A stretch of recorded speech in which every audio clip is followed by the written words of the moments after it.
Peço perdão que eu estou com um pouco a voz está um pouco rouca, ainda não estou muito 100%, né? Que eu peguei uma gripe muito forte na semana passada e estou me recuperando, mas graças a Deus estou aqui. E hoje eu quero falar sobre um tema com vocês que talvez nem seja tão fácil para muitos, mas é a vontade de Deus para nós. Hoje nós vamos falar um tema sobre em tudo dai graças. Você já deu graça hoje? Você já deu graça pela sua vida, pelo seu alimento, pela sua moradia, pela sua família? Você já agradeceu a Deus por tudo que Ele tem proporcionado na sua vida no decorrer dos anos? Você já parou para pensar na sua vida há 10, 15 anos atrás e pensou como ela está hoje e viu o agir de Deus em todo esse tempo? Então hoje nós vamos falar sobre esse tema, em tudo dai graças. Sabemos que muitas vezes a vida ela nos reserva algumas surpresas. Nem sempre tão boas de se viver, nem sempre gostosas de se viver, mas necessárias de se viver. Nós somos pegos de surpresa, porém a Bíblia diz que nós temos que dar graças a Deus em todas as circunstâncias. Em todas.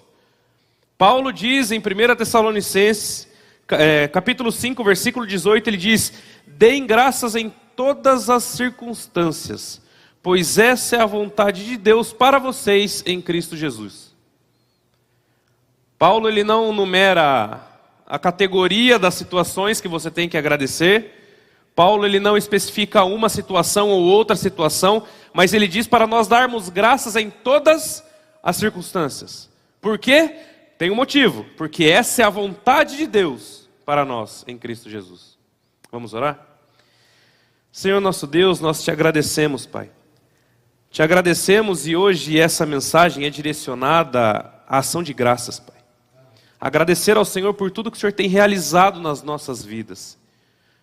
Por tudo que o Senhor tem feito no decorrer dos anos, Pai. Por tudo que o Senhor tem realizado na vida dessa igreja. Que o Senhor possa continuar nos abençoando, Pai, e nos fazer entender que muitas vezes as lutas vêm, porém elas são necessárias para nos forjar, para nos testar, para nos provar e nos aprovar. Muito obrigado, Pai, por todos que estão aqui presentes, que o Senhor fale com eles, Pai.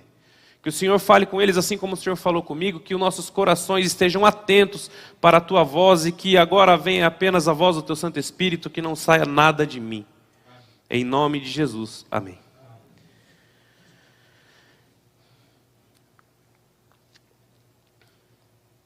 Eu gostaria de ler outro texto com vocês, para dar introdução no assunto, no personagem dessa noite. Nós vamos falar sobre dar graças, mas nós vamos falar sobre um personagem específico.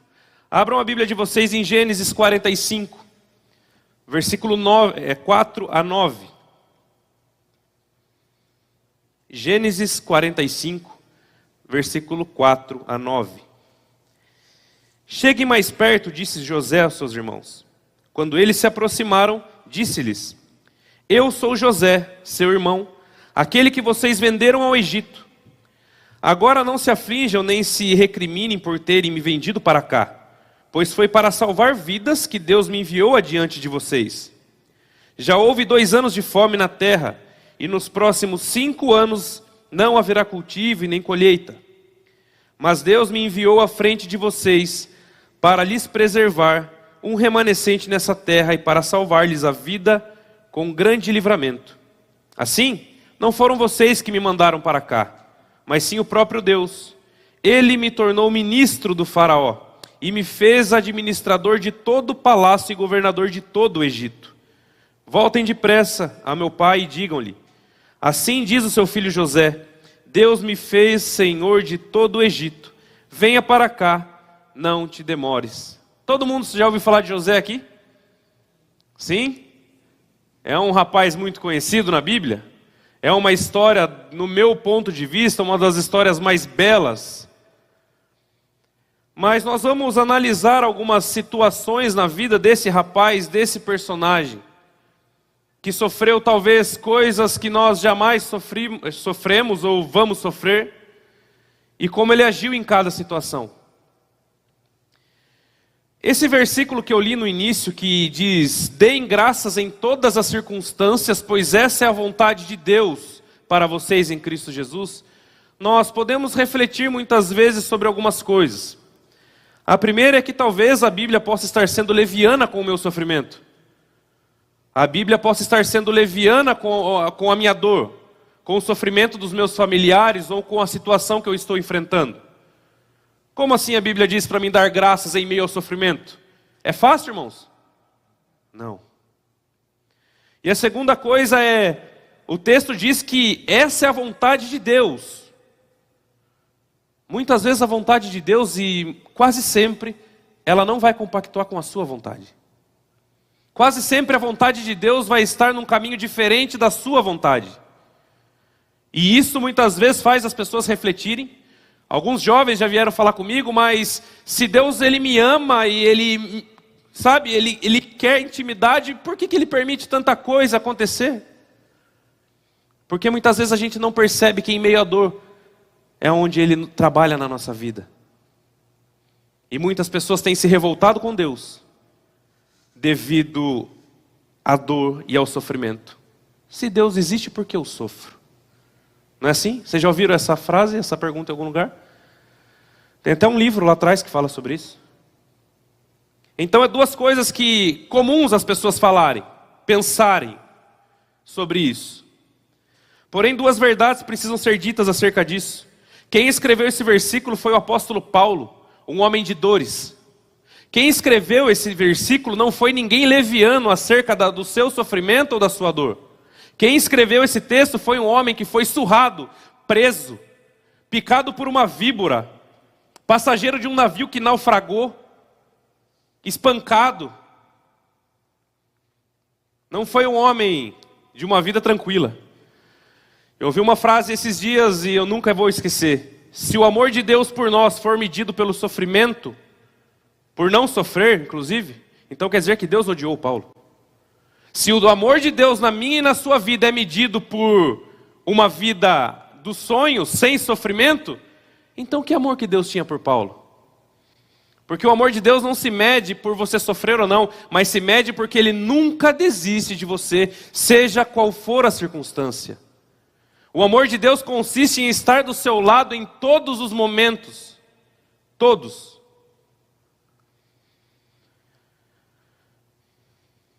Pois bem, foi Paulo que escreveu esse versículo. Deem graças em todas as circunstâncias, assim como ele fez em sua vida.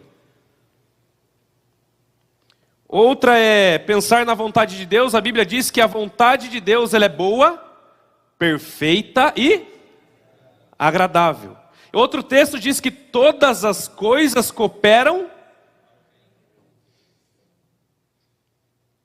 Muitas vezes você tem passado por situações que você não entende, porém são nessas situações que você se torna uma pessoa mais forte, você se torna alguém melhor, você se torna alguém enxergando algo que antes você não enxergava.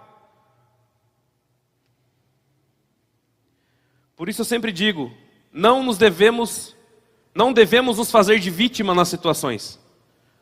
Quem aqui já passou por algum problema? Levanta a mão. Sofreu? Todo mundo chora aqui? Amém? É assim. Mas nós não devemos nos fazer de vítima nessas situações. Mas entender que se Deus permitiu que aquilo acontecesse naquele momento, algum propósito tem, porque Deus não faz nada sem algum propósito. Maturidade cristã não tem nada a ver com idade. Maturidade cristã tem a ver com entender as fases da sua vida e entender que Deus está forjando o seu caráter. Maturidade cristã tem a ver com eu entender o mover de Deus na minha vida, mesmo que aquilo me incomode no momento. Bom, vamos falar de José. Vamos contar a história de José. Para começar a contar a história dele, nós temos que entender, antes dele nascer, Jacó, seu pai, ele teve 4 mulheres, 2 esposas e mais 2 servas das suas esposas, correto? Foi Lia, Bila e Zilpa, nomes maravilhosos. E ele amava a Raquel. Sim ou não? Ele amava Raquel, ele queria Raquel. Porém, por algum motivo, ele ficou com 4 mulheres, teve vários filhos com as outras 3, porém Raquel era estéril. Amada era estéril, não podia dar filhos. Ela, desesperada para ter filhos, chegou um tempo que ela disse para ele: dá-me filhos, senão eu morro. Pois o sonho dela era ter um filho. Raquel deveria passar na frente da tenda das outras 3, aquele choro de criança à noite, acordando de madrugada, e a tenda dela vazia. Até que o milagre acontece, então José nasce. Mais tarde ela teve outro filho chamado Benjamim. José, por ser o filho da velhice de Jacó, era o mais amado, o mais querido, o mais paparicado, o caçula. E os seus irmãos não gostavam nada dessa história. Os seus irmãos o odiavam por isso. Até que certo dia ele teve um sonho, e no sonho os feixes de trigo dos irmãos, que representavam os irmãos, se dobravam perante o feixe de trigo dele. Ou seja, simbolizando que ele governaria sobre todos. Aí foi que acendeu mais ainda a ira dos seus irmãos. Passado algum tempo, os irmãos vão para o campo, demoram para voltar. E então Jacó diz: José, vá atrás dos seus irmãos e traga notícias. Vá atrás dele. Que pai vai mandar um caçula que é odiado por outros 10 que estão no campo e manda sozinho? Então, assim que ele estava chegando, os irmãos: olha lá, o sonhador está chegando. Olha lá o sonhador que vai governar sobre nós. Vamos matá-lo aqui. E então, encabeçado por Judá, um dos seus irmãos que estavam mais furiosos: vamos matar ele, vamos matar. Rúben, o mais velho, não queria que matassem. Então decidiram jogá-lo num poço. Mais tarde passa uma caravana de comerciantes e ele é vendido. Os seus irmãos pegam a sua túnica, matam um cabrito, molham no sangue do cabrito e levam para o seu pai. Falam: olha, um animal selvagem o despedaçou. Encontramos apenas a capa.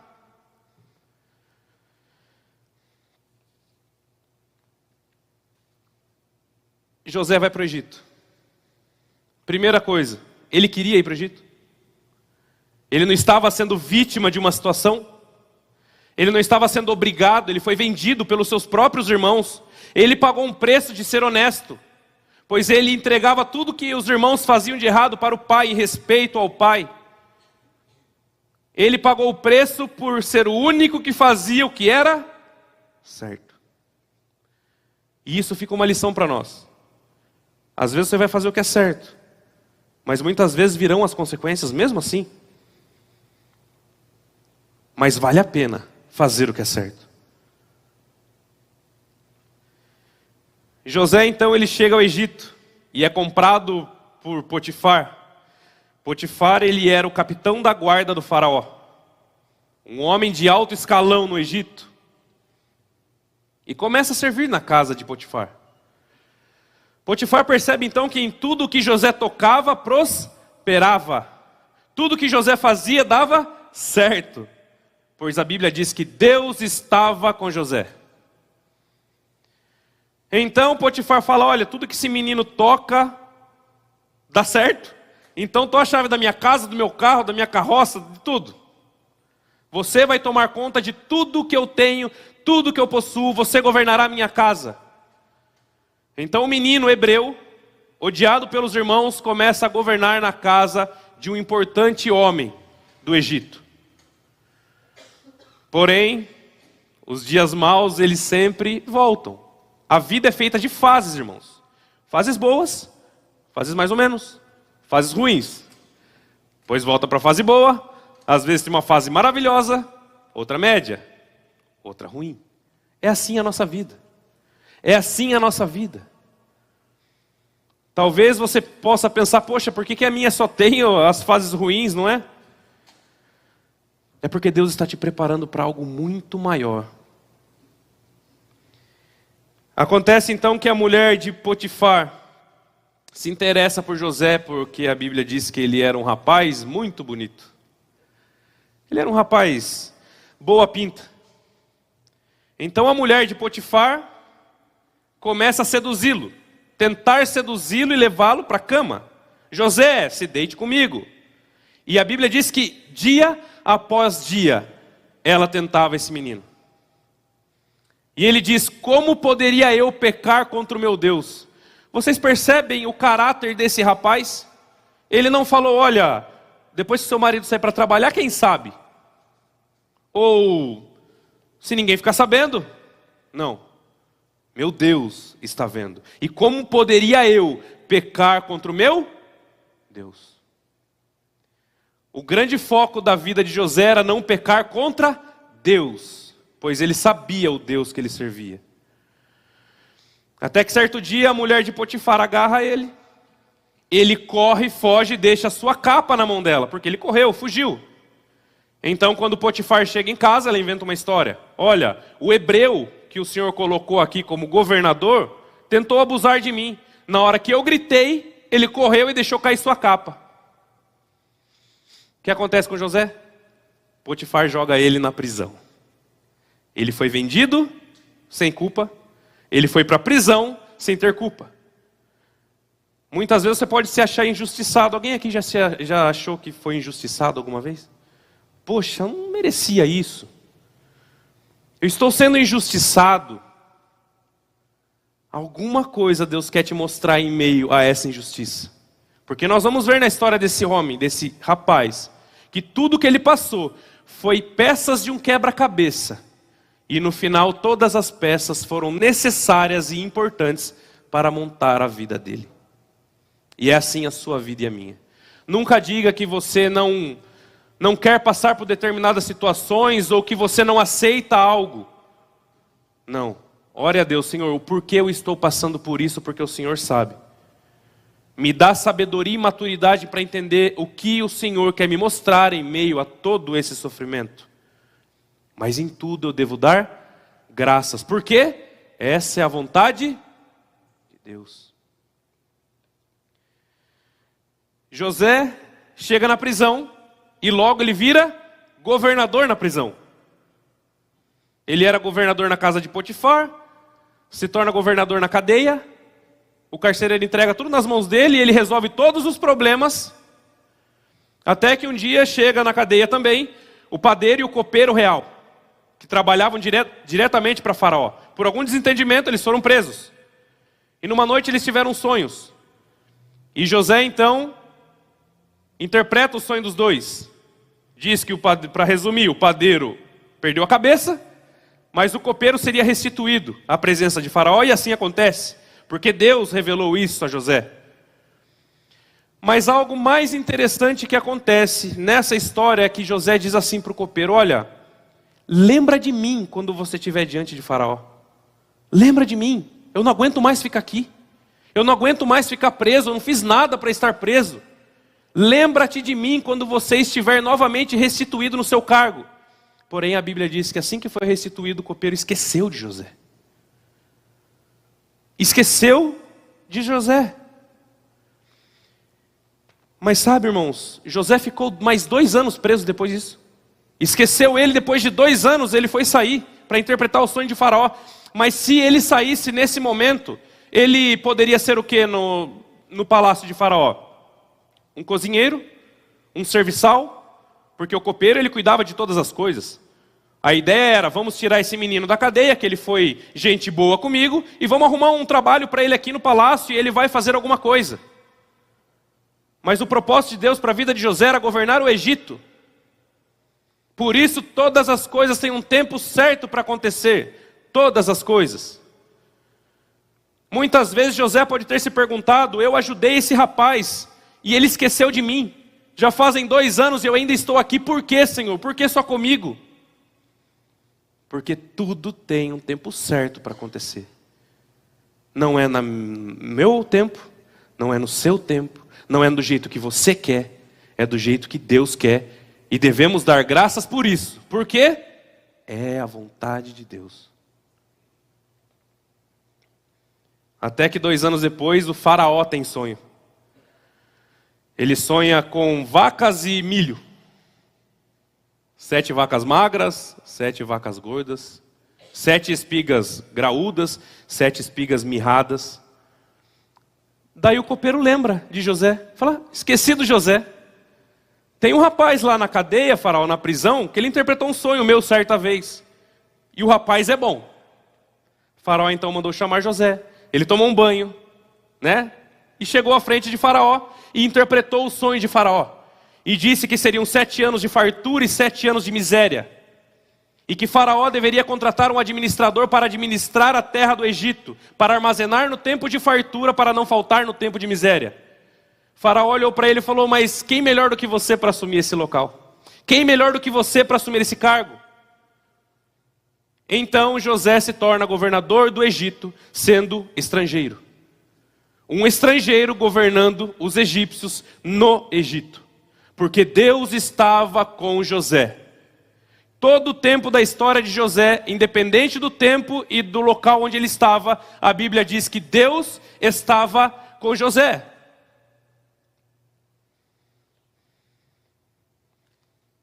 Para encerrar a história de José, acontece os 7 anos de fartura.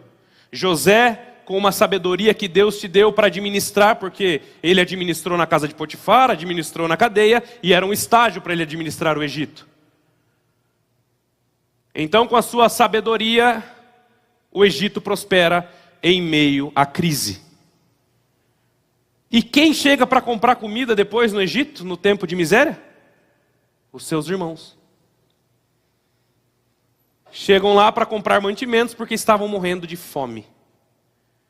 E José tinha todas as condições de matar todos os irmãos. Ele era governador do Egito. O que ele falasse seria feito. E o que José fez? Se vingou? Guardou mágoa no seu coração? Ficou abalado quando viu os irmãos? Sim. Ficou irado? Sim. Mas quando ele pensou, acalmou o seu coração, não se vingou, não mandou matar os seus irmãos, não guardou mágoa dos seus irmãos. E nós, temos guardado mágoa de alguém ou de alguma situação? Será que muitas vezes tem mágoa aqui dentro?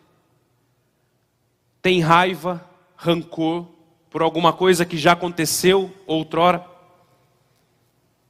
Se liberte disso. Pois essa não é a vontade de Deus para você. Então José manda chamar os irmãos, se apresenta aos irmãos: olha, eu sou José. Por incrível que pareça, vocês me venderam para o Egito. Vocês acharam que tinham acabado com a minha vida, mas Deus foi quem me mandou. Vocês repararam no texto que nós lemos? Vamos ler de novo o versículo 4 do capítulo 45. Quando ele se revela aos seus irmãos. Cheguem mais perto, disse José a seus irmãos.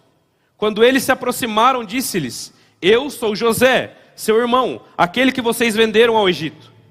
Agora não se aflijam e nem se recriminem por ter me vendido para cá, pois foi para salvar vidas que Deus me enviou adiante de vocês.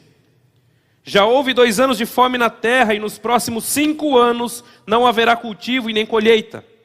Mas Deus me enviou à frente de vocês para lhe preservar um remanescente nesta terra e para salvar-lhes a vida com grande livramento.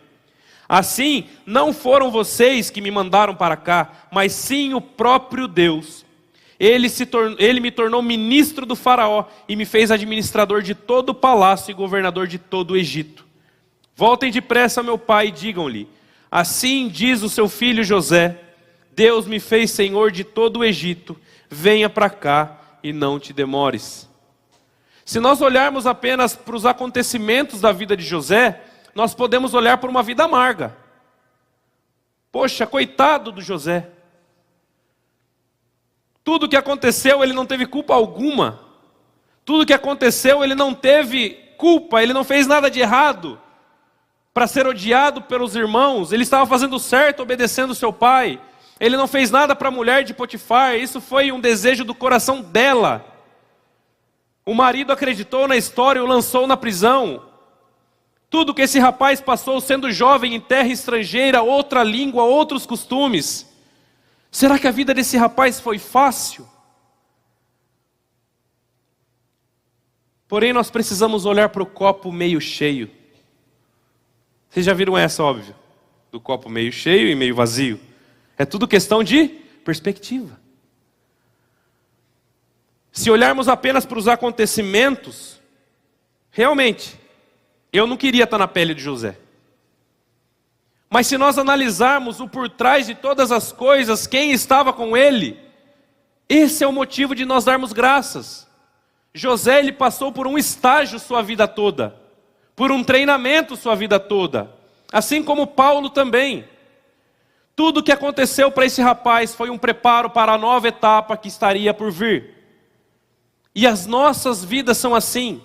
Se você está passando por um problema, muitas vezes Deus está te treinando, te capacitando para algo que virá, e isso é necessário que aconteça.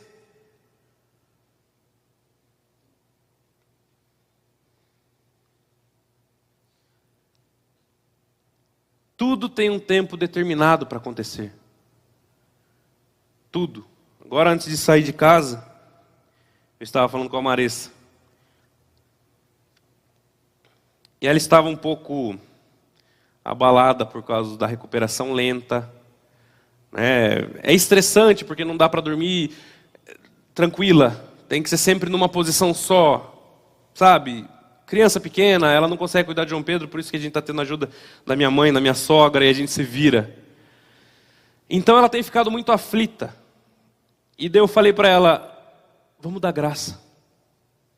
Alguma coisa Deus está querendo mostrar para você, que é para você que Ele vai mostrar. E pode ter certeza que no dia que Ele cumprir o propósito, você vai se restabelecer. Tudo tem um propósito. Deus não permite nada nas nossas vidas por permitir apenas. Tudo tem um porquê. Jó, o que ele disse no final da história dele?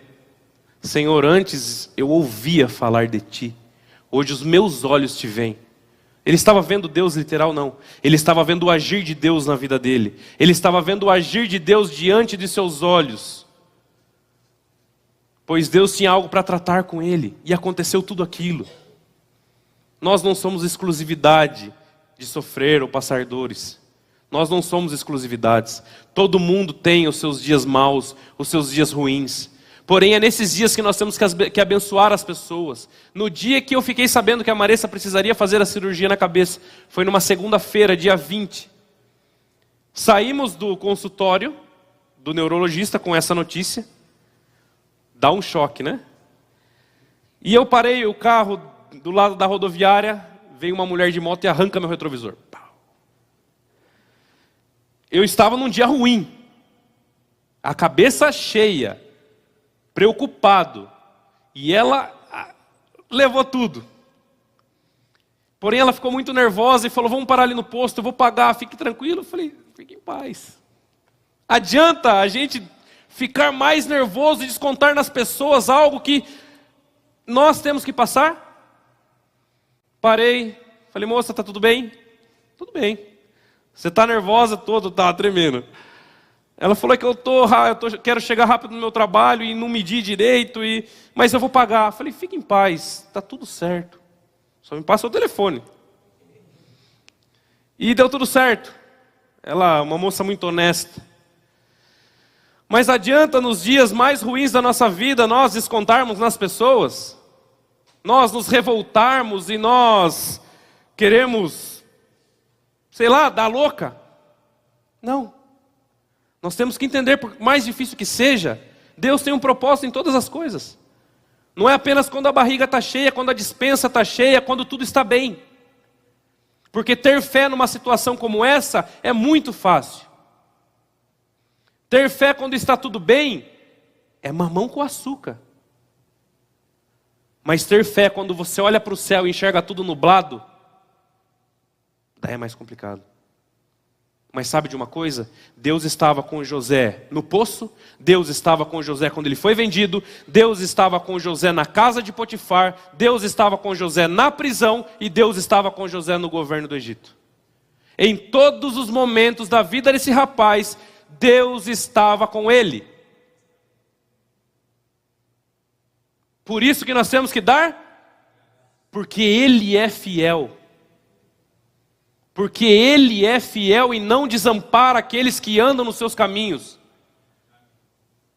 Porque Deus, Ele é fiel à palavra dEle. E se nós estamos de acordo com a palavra dEle, Ele não solta da nossa mão.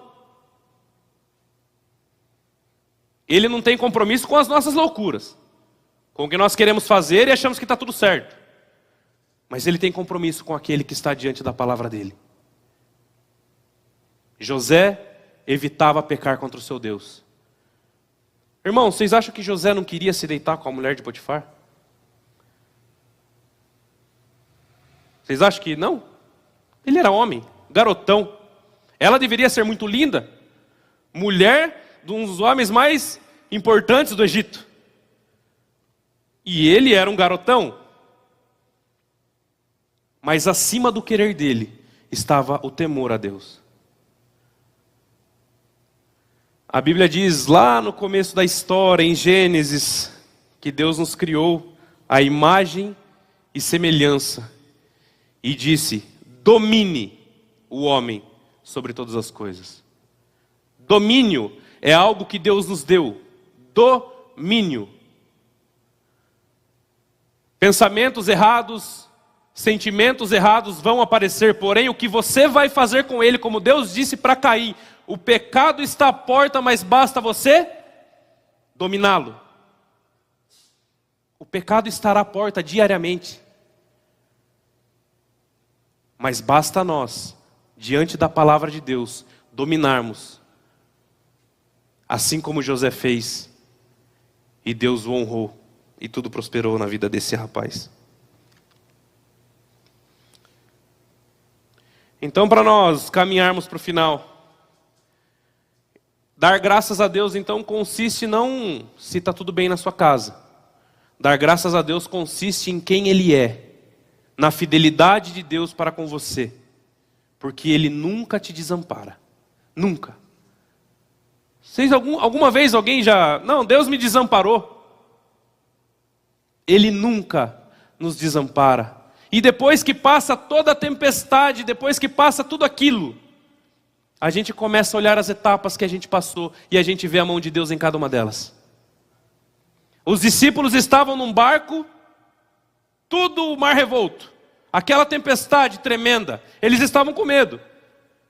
Jesus apenas com uma palavra acalma todas as coisas.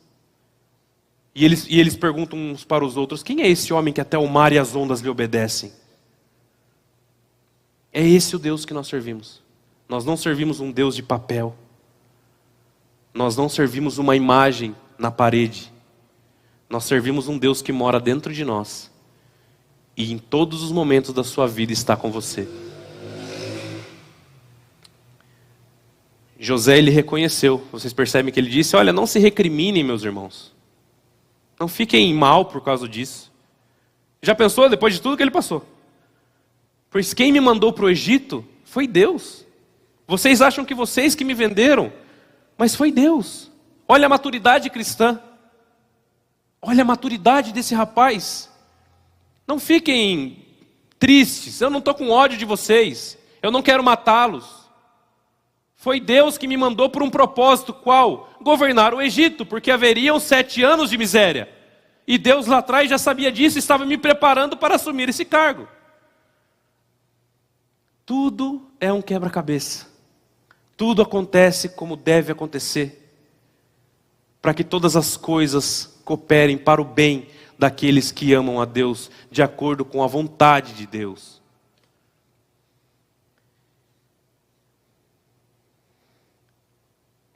Então, irmãos, essa mensagem é de incentivo e trazer à memória que não ache que você é um esquecido de Deus, não. Eu já pensei em determinadas vezes na minha adolescência: Deus esqueceu de mim. Não é possível. Ele esqueceu, ou não sei, ele não está olhando, alguma coisa está acontecendo. Mas Ele nunca se esquece de nós. Vocês, eu, quem está assistindo, Deus nos ama.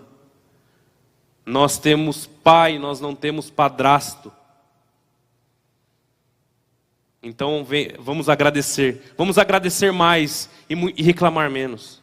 Vamos parar de murmurar, ficar reclamando. Pois existem pessoas que nada está bom. Se está sol, está ruim. Se choveu, está ruim também, porque estraga a chapinha. Enfim, se está ventando, está ruim, porque bagunça o cabelo. Mas se não está ventando, está ruim também, porque vem mosquito. Não é assim? Então, irmãos, vamos agradecer a Deus. Agradeça a Deus por você levantar todos os dias da sua cama e Ele te dá uma oportunidade de viver mais um dia. Porque se Ele não tivesse um propósito na sua vida, você já teria sido levado.